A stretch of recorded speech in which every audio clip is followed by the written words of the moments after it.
has become the first country in the world to declare a state of national energy emergency, all thanks to a war thousands of miles away. Soaring fuel prices have left some of Manila's jeepney drivers uncertain how long they can stay on the road. Imbis na maiuwi na namin yung iba, napupunta sa diesel.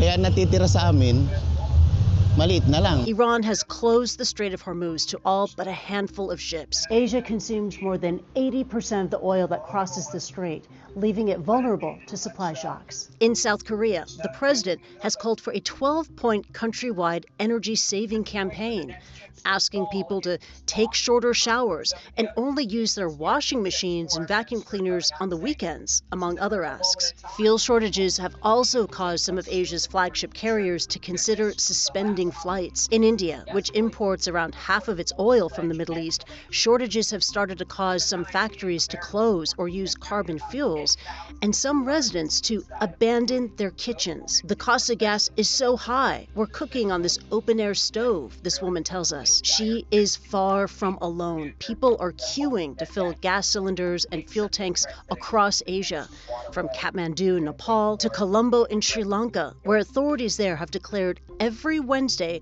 a public holiday for government institutions, including schools, but exempting hospitals, to manage energy resources. What's clear is that countries across the continent are still grappling with supply issues as the war in the Middle East continues. If you are an American, you should be worried right now. Massive explosion at the Valero oil refinery in Port Arthur, Texas. One of America's largest oil refineries just exploded. This isn't just a fire. This could hit your gas prices next. It could impact the entire U.S. energy supply. Valero Port Arthur refinery, one of the largest refining facilities in the country. I'm going to be one of the first people to say this, but energy lockdowns are coming and you better be prepared. With the conflict going on in the Middle East, oil prices are already rising, and countries in Southeast Asia have even started telling their residents to start rationing their energy and electricity. Now, you have to couple that with the fact that the United States just got a warning from Iran basically saying that if we go after their power plants, they're going to go after the ones in Europe. Obviously, that would be horrible news, but if none of that happens, oil will continue to rise just based on this entire conflict and the strait being closed for how long it has been. Now, with the price of oil, everything else is going to go up, including, and more so, electricity. Just like COVID, they are going to basically tell you that you cannot go to work. You cannot use as much electricity as you're using. They have water bans in some places already, like California, Nevada. Hey, don't consume as much water. They're going to do the same exact thing with electricity, and they're going to monitor it and make sure that you don't use as much. Now, I don't know if you've noticed, but this year we are having some wacky weather, and this summer is predicted to be one of the hottest on record. Couple that with the fact that our energy infrastructure is totally shot. Places like Texas, we can't even go an entire winter without our electricity shut off because the grid is too tapped out. Now, with all of this going on, this is being viewed as an opportunity from the elite. They want to hollow out the middle class, and they don't care that you can't afford your energy. They want two classes, the rich and the elite, and they want the poor people. They want to make this look like a third world country. So you need to have a plan in place. Obviously, inflation is going to go through the roof. There's two different scenarios. One, they're going to print a whole bunch of money and give everyone stimulus checks to help you afford the energy, in which case inflation and the value of all your money you have saved will completely deplete. Or they're going to keep at it with the high interest rates, and the debt will continue to rise, and the prices will, again, still dramatically go up. Get smart, have a plan in place, start diversifying where your money is going. Hard times are coming, so please be prepared. I was shy about Trevor Kakadash. Honestly, other than consider Newsom, we were well. Showing the brothers told their person the big sacrifice, that'd be a Nick, as well as the enough of the brothers. The hopeful like brothers and sisters, uh, that are listening and that believe in the truth wholeheartedly. We know turning Yahweh Yahshua, so people even for Jesus, which is not his name, his name is Yahweh for his name is Yahweh, when he is Yahweh, when he delivers. This is just told us to on the Latinos that American, we are the Israelites the Bible speak of. But yeah, um, so that video, hey, they're gonna plant, they're gonna have an energy crisis. They're already having everything set up for it, and other countries are feeling that pain. This whole thing is orchestrated, really. It was planned out, you could tell. They're using the same playbook. I think the guy in the video mentioned it also. The same playbook as the COVID-19. It's gonna get a lot of people, you to follow suit. If these precautions and they're gonna enforce it, better believe they're gonna enforce it. It's not gonna be like willingly. Let's get to scripture because prophecy taking place. It's ultimately gonna lead to chaos, pick up trouble. Uh, what is that for? 7 and 5 it says, "Thus says the Lord, Yahweh, an evil and only evil is come, and is come, and is come. You watch for thee, behold, it is come, yet because we're approaching the end,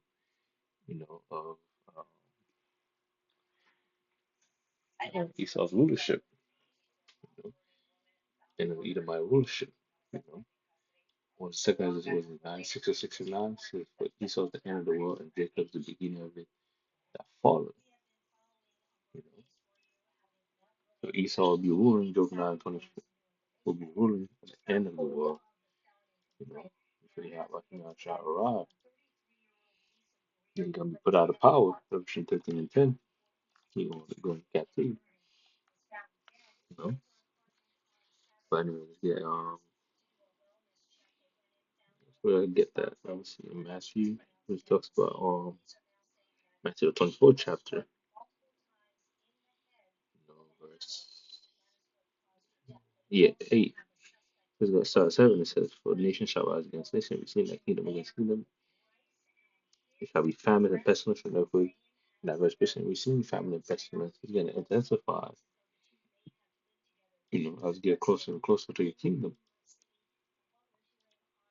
All these things are gonna intensify, these famine, pestilence, plague, danger. So my video say they mainly talking do it with the middle class. That's the thing that's in the way. Usually the middle class is the thing that holds society afloat. But they ain't getting ready to, get rid of it to keep moving with their plan. Ultimately to eventually microchip everybody and to create the problem for the solution. Or they out of chaos. You create the chaos, they come with the solution. When everybody's desperate, you're gonna have to take them what to be running in 2006. Because hey, when the dollar crash and money, you really have people all these people trade to China, swinging to the yuan, you know, these dollars gonna be worthless. But then, we get it's 16, 15 for yeah. Let's see. So 16 and 5, so 5 said, "Plagues are sent unto you. What is he that may drive them away? You can't drive them away because you have I got 7 but anything you could do, well, if you're an Israelite, you can just repent and hope to be able to elect, deliver at the chaos is coming. If you're heathen, you know, you could do that for this day, you could do that in your last days, you spend your last days to your fullest, today. Which really, if you're in Babylon the Great, America, what's the Bible, and prophecies, he's gonna be burnt up in a lake of fire. This is World War II. You know, it's not gonna be able to escape this.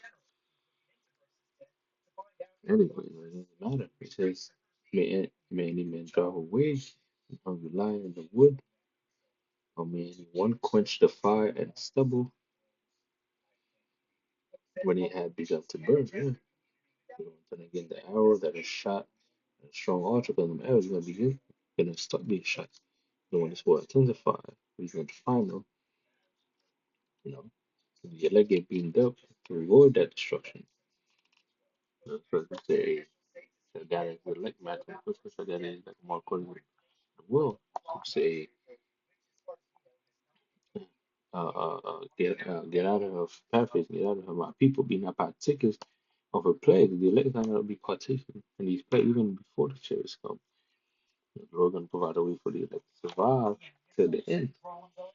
You know, yeah, the Lord here because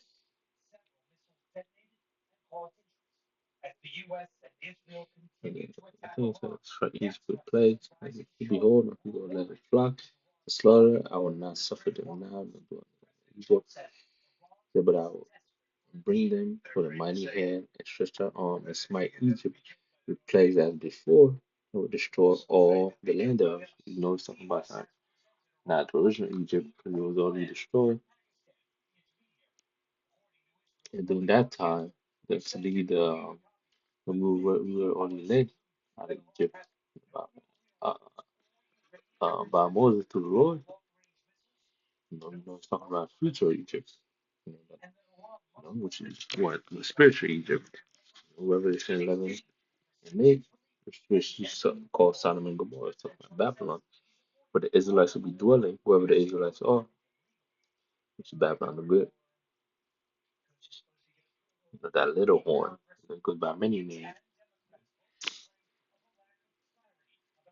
but it gives you a hint on what it's talking about. Revelation 18 and how the nations benefit from it, from the shift from the influx of them purchasing, or making money off,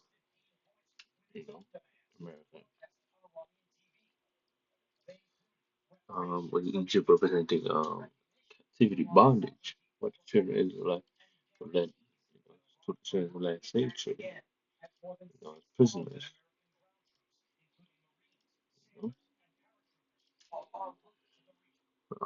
let's get back on track. It says,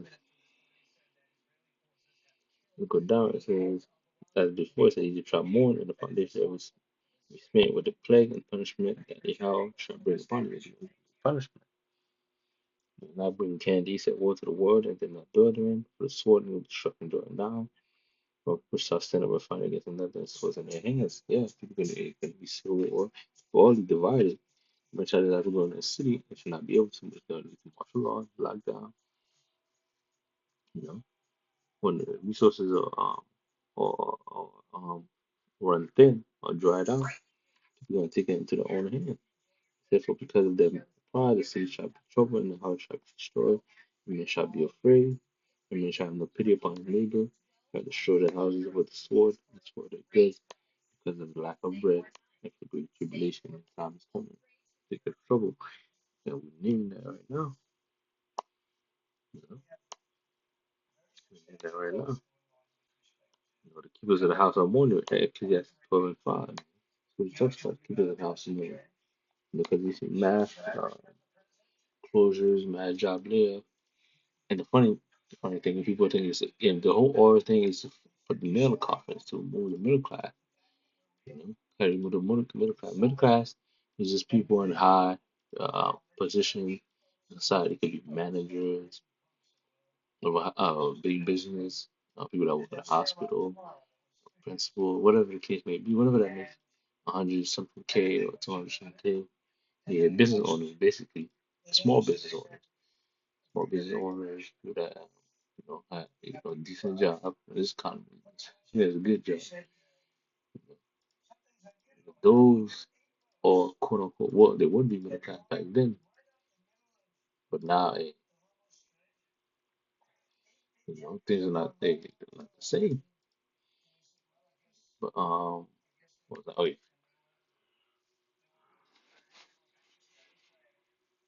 yeah, this thing's gonna be done away with because you need oil to produce to function, to ship the items for your company, for your business, to ship the items you need for the hospital to make medicine, fuel you use to make medicine in the labs, agriculture, grocery stores. You know, oil is essential for all these things. When you stop oil, you know, fuel, fossil fuel, oil, all the stuff, same thing. But all the stuff, these things are crucial for a country, empire, or whatever you want to call it, not to function properly. It's gonna affect everybody, you know, not just the Philippines. It's affecting them first, but it's gonna bring its way to Babylon the Great and other very part of the world, because they need the whole world to make that reset.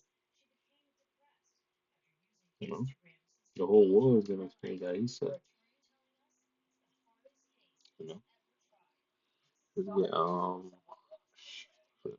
yeah, I think I typed in here. Let's see if I can find it.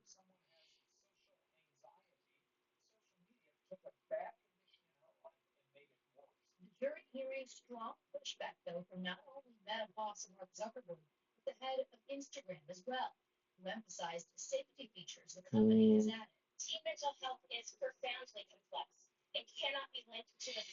what is that? Oh,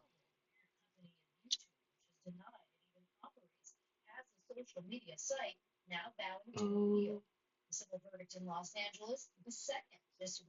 I forgot. Mm, um,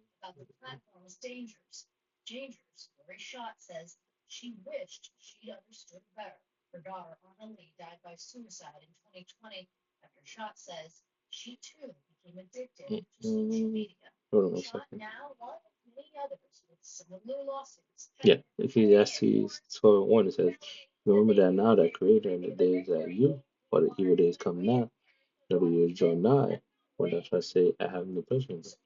Yeah, well now, when the evil, when the evil out here, we're here not fully settled, man. When they fully settled, you know, I think of trouble, keep up to the max, lick the pinch. You know, this is a function on.